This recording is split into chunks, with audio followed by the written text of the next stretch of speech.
Na verdade, o esporte interativo nasceu de uma empresa de marketing esportivo que a gente tocava desde 99 e trabalhando com o futebol brasileiro a gente sofria muito essa instabilidade, de certa forma, esse amadorismo do futebol brasileiro. E aí apareceu a oportunidade, uma ideia de trazer o conteúdo do melhor futebol do mundo, das grandes ligas, para a TV aberta, né? Que essas grandes ligas estavam fora da TV aberta. Então lá em 2003 a gente percebeu que a Liga dos Campeões, por exemplo, não passava na TV aberta, o campeonato inglês não passava na TV aberta. Então a gente viu que na época, né, mais de 90% da população brasileira não tinha acesso à TV fechada e não tinha acesso a essas competições. Então o esporte interativo nasceu como um projeto de levar esse conteúdo para a TV. Então ele iniciou rapidamente passando pela Rede TV, depois ele foi para a Band, ele ficou muito tempo ainda como parte da grade de programação da Band, até que em 2007 a gente resolveu ter um canal 24 horas de esportes e aí começou essa história desse canal que já desde o início foi muito legal, foi muito importante, né? Muitas pessoas não tinham, como eu falei, acesso a esse conteúdo, começaram a ver os jogos do campeonato inglês, começaram a ver os jogos da NBA, começaram a ver jogos de grandes ligas. A repercussão e o retorno foi muito, muito gratificante para a gente.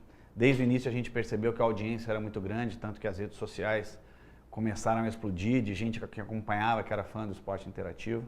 Isso foi fazendo a gente crescendo, a gente sabe que a gente era um grupo pequeno, mas que tinha um sonho muito grande. Mas acho que o público abraçou esse sonho e fez com que a gente conseguisse continuar dando os passos grandes para o canal do tamanho e da relevância que ele tem hoje. Nosso grande xodó é a Liga dos Campeões. O sonho do canal começou com a Liga dos Campeões, nosso primeiro grande direito foi a Liga dos Campeões e agora a gente tem esse direito, né, de maneira mais completa, com todos os jogos. Mas além da Liga dos Campeões, a gente passou por muita coisa legal, como o campeonato inglês, o campeonato italiano, o campeonato espanhol. Um que marcou muito a nossa história, que tem muito a ver com o nosso DNA, foi o handebol feminino, uma modalidade que não tinha muita atenção na TV brasileira. E a gente conhecia um pouco o projeto, conhecia a chance que essas meninas tinham, a gente foi atrás, conseguiu fechar o direito.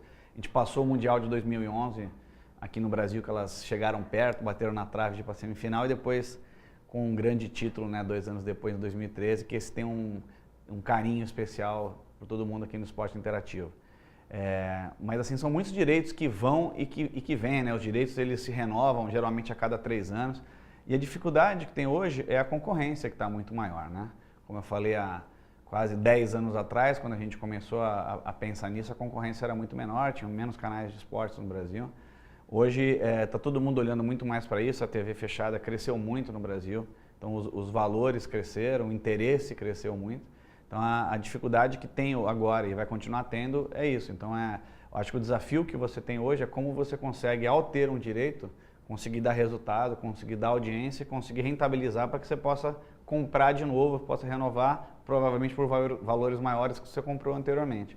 No fundo é um negócio, mas a gente tem que fazer um bom trabalho para poder levar isso para o público da maneira que a gente acredita, que é com emoção, trazendo as pessoas para dentro da transmissão, envolvendo quem está assistindo.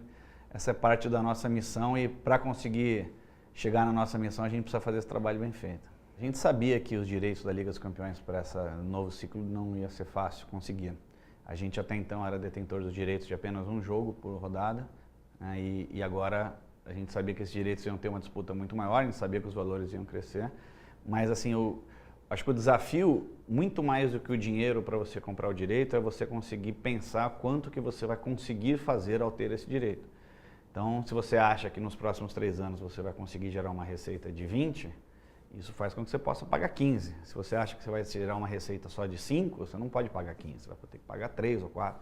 Então, acho que esse trabalho, essa nossa capacidade de inovar, de estar pensando em novas formas de receita, é o que fez a gente poder arriscar um pouco mais, acreditando na nossa capacidade de audiência, de engajamento com o nosso público.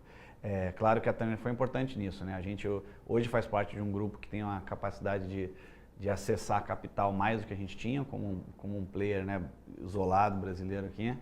E então isso facilita um pouquinho, mas não é um dinheiro, então quer dizer que o dinheiro é fácil de pegar? Não, muito pelo contrário. Você precisa ter um plano, você precisa ter um projeto que você consiga fazer um business plan que prove que você consiga ter um negócio ali que vai te trazer rentabilidade, que faça sentido você investir. Isso vale para a Liga dos Campeões, isso vale para qualquer outro projeto. E tomara, nesse a gente foi vitorioso, a gente conseguiu, talvez as pessoas também não estivessem acreditando tanto que a gente ia entrar para valer nessa briga e foi muito gratificante, acho que foi uma vitória nossa, né? A empresa comemorou o dia que a gente deu a notícia, foi nessa sala aqui e o pessoal comemorou como se fosse um gol. Mas tem muito trabalho pela frente pelos próximos 3 anos para a gente justificar a aposta que a gente fez e para a gente começar a ganhar a próxima aposta daqui a 3 anos de novo. Porque a renovação dos próximos 3 anos começa com o sucesso que a gente vai ter agora. A resistência, assim, a gente sabe que sempre vai existir porque o mercado ele funciona dessa maneira, né? A concorrência às vezes ela é mais dura de um lado, às vezes ela é mais frágil de outro, mas a gente sempre sentiu um pouco isso, a gente falou isso algumas vezes, né? Mas não tem muito o que fazer, não adianta ficar também chorando, a gente tem que continuar trabalhando, tem que brigar, e eu acho que quando você tem conteúdos relevantes, conteúdos que o público acha que é inaceitável não ter aquilo, você começa a criar espaço para vencer essa barreira. Eu acho que a Copa do Nordeste, que é um conteúdo muito importante para a gente, ele já faz muito esse papel, né? Quando você tem o início do ano, que só a gente transmite a Copa do Nordeste, a reação do público no Nordeste, o engajamento que esse público tem com a gente, a pressão que eles fazem nessas operadoras que não nos carregam é muito grande. E agora com a Liga dos Campeões isso vai ser maior ainda, né? Então a gente sabe que se a gente fizer o nosso trabalho sério, se a gente continuar fazendo esse trabalho, se a gente continuar tendo o apoio dos nossos fãs, isso é uma coisa muito forte no esporte interativo.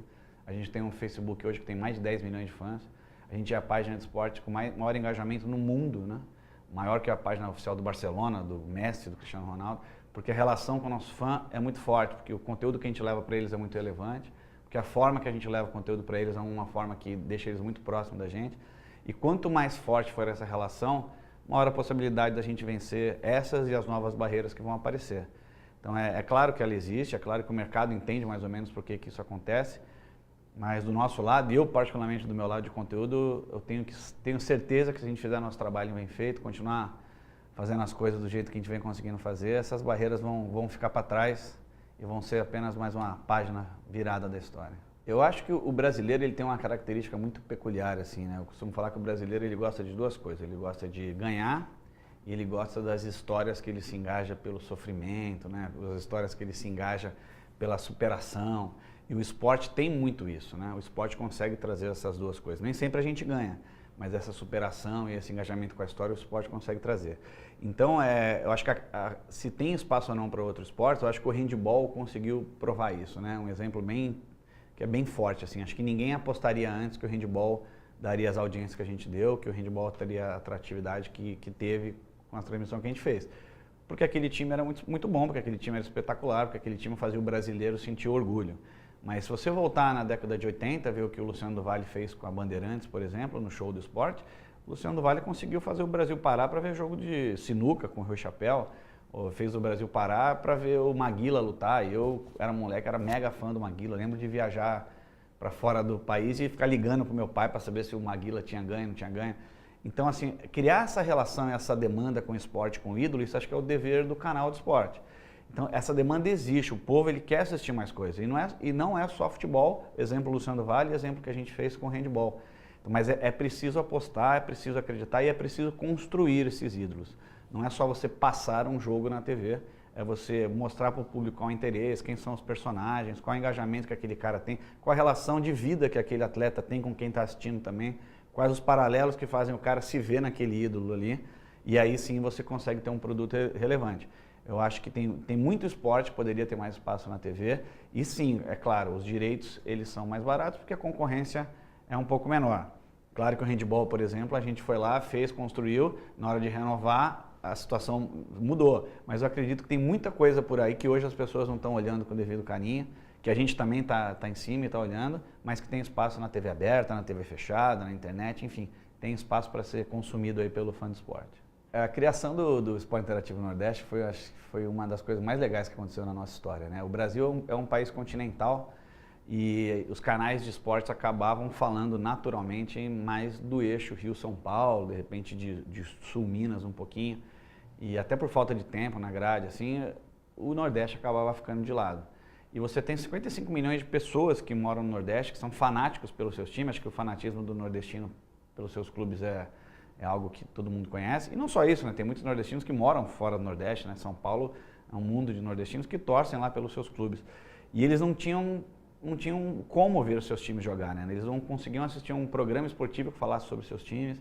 Os jogos dos times do Nordeste estavam fora da TV, tanto que, se você pegar de 20 anos para cá, várias pessoas do Nordeste começaram a torcer para os times de Rio-São Paulo, Porque a hora que elas ligavam a TV no sábado e no domingo, quem estava jogando na casa delas não eram os times do coração, eram os times do Eixo São Paulo. E a gente começou a inverter esse ciclo com a criação do Esporte Interativo Nordeste. Hoje o cara pode ligar a TV dele, ele vai assistir o time de coração dele, ele pode falar para o filho dele que naquele domingo na casa dele eles vão assistir juntos o time do coração jogar. E a resposta do público para a gente foi muitíssimo gratificante. De fato, assim, a gratidão que eles têm, o orgulho que eles têm é muito grande. Então o Esporte Interativo Nordeste, mais do que um canal, é uma bandeira que eles levam assim de orgulho, né? Porque de certa forma eles se sentem um pouquinho, e com razão, se sentem um pouquinho deixados de lado nas discussões, se sentem um pouquinho deixados de lado quando os assuntos aparecem. E o Esporte Interativo Nordeste é um canal que fala só do Nordeste, que dá destaque para o Nordeste, que dá voz para o torcedor nordestino. E a audiência do canal e a audiência da Copa do Nordeste se mostrou fantástica não só no Nordeste, mostrou fantástica no Brasil inteiro. A Copa do Nordeste, ela também é um exemplo de organização, é um exemplo de média de público, né? Pelo segundo ano consecutivo, terceiro ano consecutivo, a melhor média de público do Brasil. Então isso tudo dá um orgulho muito grande para um público, né? Para um torcedor que se sentiu muitas vezes deixado de lado. Eu acho que o canal veio preencher esse espaço, acho que é o primeiro canal regional do Brasil. Nos Estados Unidos isso é uma coisa que já acontece, né? Tem vários canais regionais, também pelo tamanho continental dos Estados Unidos, então é uma situação parecida. E acho que esse é o primeiro e já muita gente pede, agora tem que ter o Esporte Interativo Sul, o Esporte Interativo não sei quem quem sabe um dia a gente chega lá, mas acho que ainda tem muito espaço, muito trabalho para a gente melhorar no Esporte Interativo Nordeste. Esse ano vai ser um ano de muito crescimento dele, assim como dos nossos outros canais, mas foi um passo muito interessante que eu acho que a gente acertou na mosca e o resultado está sendo fantástico.